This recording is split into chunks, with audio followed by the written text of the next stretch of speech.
¿Sabes esa sensación de estar viviendo un sueño? ¿De ver todas las piezas del rompecabezas finalmente encajando como en una película romántica?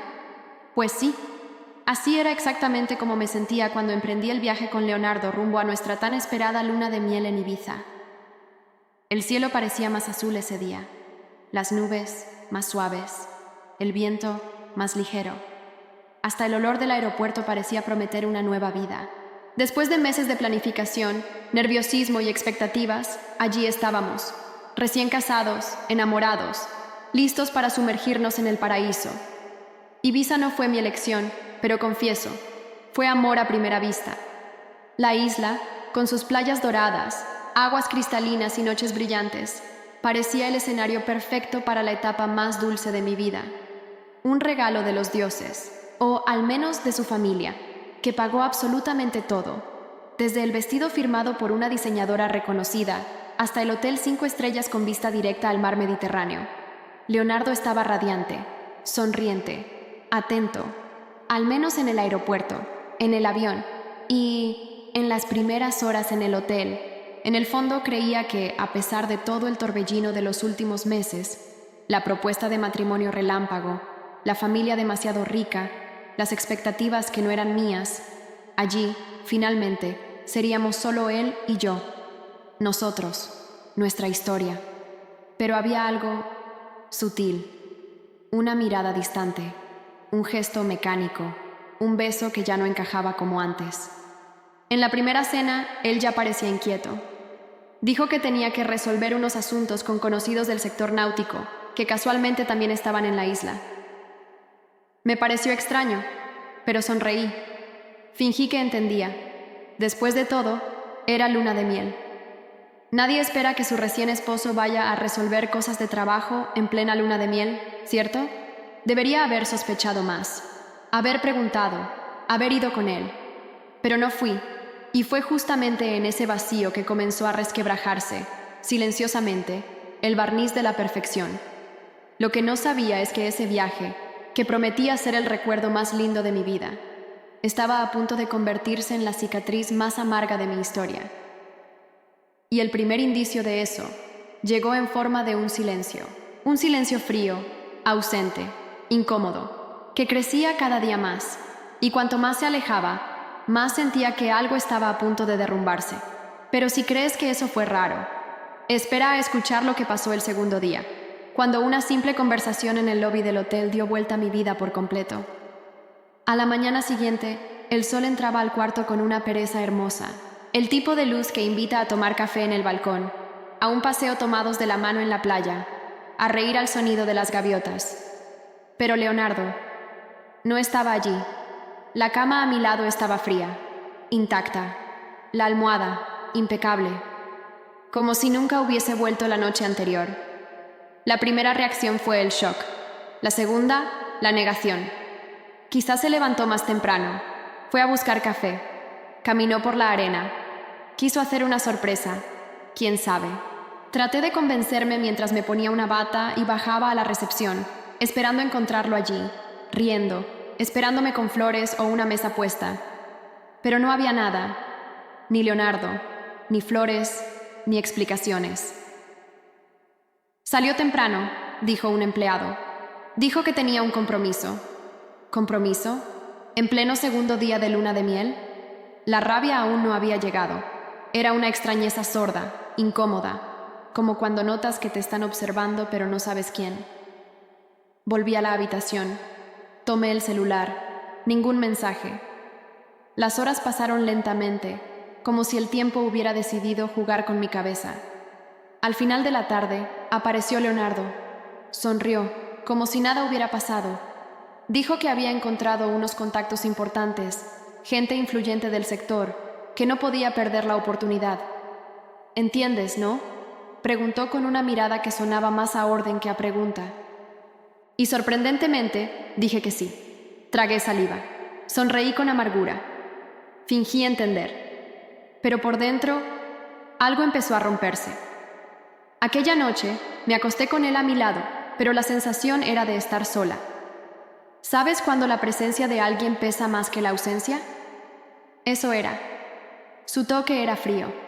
El beso, automático, como si hubiese programado cada gesto para parecer perfecto y se hubiese olvidado de incluirme en el guión. Al día siguiente, volvió a desaparecer, y al siguiente, y al siguiente. Mientras Ibiza explotaba en fiestas, colores, perfumes y promesas de recuerdos eternos, yo estaba encerrada en una habitación de hotel, con un álbum de bodas recién llegado y un marido cada vez más ausente. Entonces fue cuando el destino, o tal vez el azar con sentido de justicia, decidió actuar, y lo hizo de la manera más inesperada posible, porque si piensas que estar sola en la luna de miel ya es demasiado, espera a descubrir quién decidió buscarme, y lo que él tenía para contarme. El tiempo en Ibiza parecía burlarse de mí. Mientras el mundo afuera bailaba al ritmo de las olas, mi habitación se convertía en un acuario de soledad. ¿Y lo más cruel? Era luna de miel. Esa debería ser la etapa más intensa, más íntima, más dulce de una vida en pareja. Pero yo estaba viviendo una especie de duelo silencioso por algo que ni siquiera había empezado bien. Los días se repetían como un disco rayado. Leonardo salía por la mañana y solo regresaba tarde en la noche. Cuando regresaba, a veces ni eso. Siempre con las mismas excusas vagas, el mismo olor a perfume extraño, los mismos ojos que ya no me miraban. Empecé a dudar de mí misma. ¿Estaré exagerando? ¿Será que solo está nervioso por los negocios? ¿Seré yo el problema? Esos pensamientos eran como goteras en el techo de mi cordura, cayendo gota a gota hasta que todo dentro de mí comenzó a inundarse. Y lo que más dolía no era la ausencia física, era la ausencia de afecto, de verdad, de todo lo que él prometió cuando se arrodilló y puso ese anillo en mi dedo. Allá afuera, las parejas brindaban, se sacaban fotos, se abrazaban frente a puestas de sol cinematográficas. Yo me tomaba selfies sola, intentaba sonreír para la cámara y borraba todas antes de dormir. 1, 2, 10 veces. Era patético, doloroso, injusto, pero aún así no se lo conté a nadie. ¿Cómo admitir que el hombre que me apresuró a casarme, que me juró amor eterno frente a un altar lujoso, ahora me ignoraba en plena luna de miel? Sentía vergüenza, miedo de parecer débil, miedo de que todo eso fuera solo cosa de mi cabeza. Pero el universo tiene formas curiosas de responder a nuestro silencio. Y a veces, las respuestas vienen de donde menos esperamos. En este caso, vinieron en forma de una mirada, rápida, discreta, desde detrás de un mostrador de mármol blanco. El recepcionista del hotel, un joven con mirada inquieta, parecía observarme desde hacía días. Pero esa tarde, algo en su rostro cambió. Vaciló un segundo. Y entonces, con voz baja, dijo: ¿puedes esperarme cuando termine mi turno? La forma en que lo dijo, el tono, los nervios, todo en ese momento me avisaba que lo que venía no era trivial. Y si crees que ya estaba en el fondo del pozo, espera a descubrir lo que Jordi, el recepcionista, tenía guardado para contarme. Esperé en la cafetería del otro lado de la calle, con las manos sudando, el corazón martillando en el pecho y la cabeza hirviendo de posibilidades.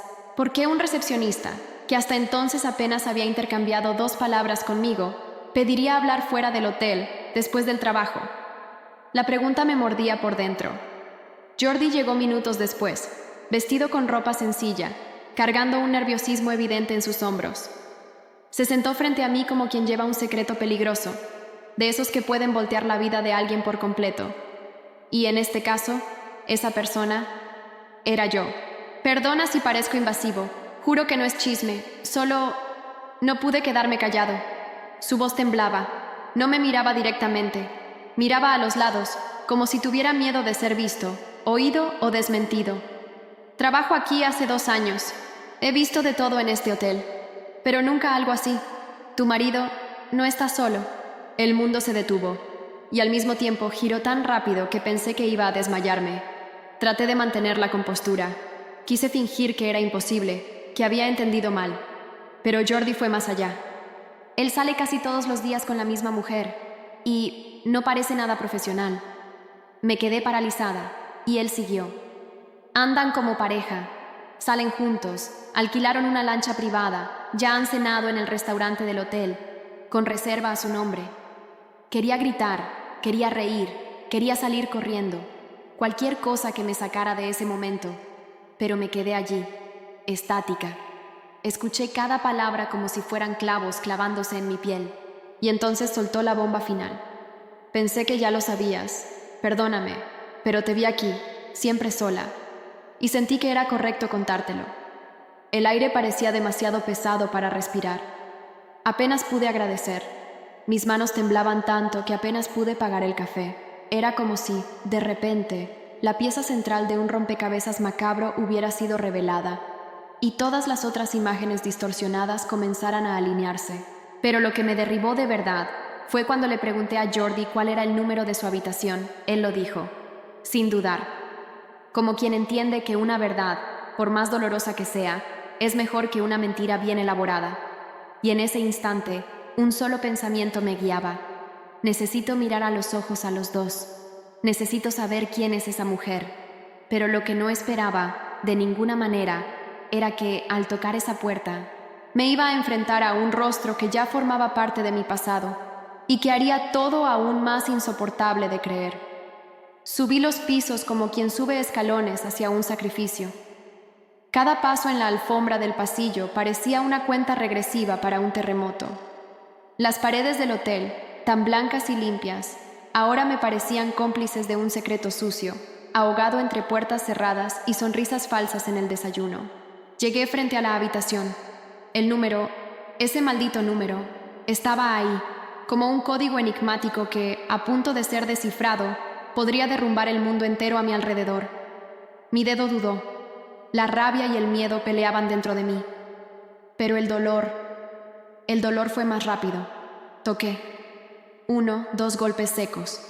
Segundos después, la manija giró. Y fue él, Leonardo. Camisa abierta, cabello mojado, mirada sorprendida, pero no arrepentida. No había ni un atisbo de culpa en su rostro. Solo incomodidad. Por un instante, ninguno de los dos habló. Solo nos miramos como dos desconocidos que, por casualidad, comparten el mismo álbum de bodas. Pero lo que estaba detrás de él fue lo que acabó con cualquier ilusión que aún quedaba. Desde dentro de la habitación, envuelta en una bata de satén blanca, apareció ella. Inés. El nombre bajó por mi garganta como un trozo de vidrio. Era imposible confundirse. Inés era conocida en nuestra ciudad. Bella, atrevida, encantadora, de esas que coleccionan historias y mueven hombres influyentes. Incluso a Leonardo. Ya habían tenido un pasado que, según él, estaba muerto y enterrado. Pero allí estaba ella, viva, cómoda, cómplice. En mi luna de miel. Lo que me destruyó no fue solo el reencuentro, sino la certeza de que todo eso había sido planeado. La boda, el teatro, la fachada. Yo fui la persona perfecta para un guión podrido escrito por intereses familiares. Ahora todo tenía sentido. La desesperación por presentarme como la mujer ideal, la prisa por casarse, las miradas nerviosas de su padre cuando hablaba de compromiso. Inés era el error. Yo era la máscara. Y fue en ese instante, con el mundo cayéndome encima, cuando algo en mí se quebró. Pero si crees que mi mayor error fue confiar en Leonardo, espera a ver lo que hice después, y cómo una mujer traicionada, humillada y herida, puede convertirse en la tormenta que nadie vio venir. No grité, no lloré, no pedí explicaciones. De hecho, fue el silencio lo que asustó a ambos más que cualquier escándalo. Porque cuando el dolor se transforma en lucidez, lo que viene después es la furia fría, esa que no necesita alzar la voz para destruir todo a su alrededor. Leonardo intentó decir algo, balbuceó mi nombre. Inés me miró con esa sonrisa torcida, como si ya supiera que yo ya no representaba amenaza alguna. Pero en ese instante, quien estaba en control era yo. Me di la vuelta. No huí. Bajé las escaleras con pasos firmes, atravesando el vestíbulo del hotel como una mujer que acababa de enterrar un cadáver simbólico. Fui directo a mi habitación. No lloré. Hice las maletas con una precisión quirúrgica, como quien empaca las sobras de un amor que nunca existió. Dejé el anillo sobre la cama, como quien devuelve una deuda antigua, y antes de cerrar la puerta, miré a mi alrededor y pensé, él no merece ni el escenario que me vio sufrir. Pero no fue solo eso. Tomé el teléfono, llamé a la recepción y pedí que me comunicaran con el gerente. Dije con toda la calma del mundo que había una situación grave involucrando huéspedes y que una de las suites de lujo probablemente necesitaba mantenimiento, porque estaba segura de que el daño sería grande. Volví a su habitación. Con la llave que Jordi me entregó, un último gesto de solidaridad silenciosa, entré mientras los dos aún estaban en el baño. No hubo gritos, no hubo enfrentamiento, hubo ruido de vidrio, de puertas cerrándose, de cajones siendo arrancados, perfumes estallando en el suelo, ropa tirada por el balcón. Esa habitación se convirtió en el escenario de una revuelta muda, pero ensordecedora. Cada objeto roto era un símbolo. Cada marca que dejé era un tatuaje del dolor que él creyó que escondería para siempre. Y entonces, con el alma ligera y las manos aún temblorosas, salí. Tomé un taxi. Destino, aeropuerto, destino real, mi libertad. Pero la historia no termina ahí, porque cuando volví a Lisboa, no solo reconstruí mi vida, giré la llave de un destino que Leonardo jamás imaginó enfrentar. Y ahí es donde entenderás el verdadero final de esta historia. Un final que no es solo mío, sino de toda mujer que alguna vez fue usada como fachada para el ego de un cobarde. De vuelta a Lisboa, el sol parecía más brillante, pero no era solo eso. Era la sensación de estar finalmente despertando de una pesadilla disfrazada de cuento de hadas. Ese capítulo podrido de mi vida estaba siendo cerrado con fuerza, pero también con dignidad. Contarle todo al padre de él fue como abrir una caja de Pandora, pero esta vez yo tenía la llave. Leonardo no solo perdió la protección del nombre poderoso de la familia, sino que también vio su castillo de mentiras derrumbarse. Expulsado de la empresa, desheredado, rehén de las consecuencias que él mismo construyó. Yo, Clara Méndez, 27 años, ya no era una pieza en un juego que nunca jugué para ganar. Me reencontré en las cenizas de ese matrimonio falso. Aprendí que el corazón de los demás es tierra que nadie pisa, y que cuando uno pisa, no puede esperar flores. Hoy sigo firme, libre, más fuerte y más inteligente. Mi historia es una alerta y un grito para todas las que alguna vez fueron engañadas, usadas, silenciadas. Y si llegaste hasta aquí, sabe, aquí en nuestro canal, cada historia real es una lección, una revelación, una oportunidad para abrir los ojos. Si quieres seguir descubriendo secretos escondidos, historias que nadie tuvo el valor de contar, y esa dosis diaria de verdad cruda y pura, no olvides suscribirte, activar la campanita y dejar tu comentario. Porque aquí no solo contamos historias, las vivimos contigo. Hasta el próximo relato que te hará replantear todo lo que creíste.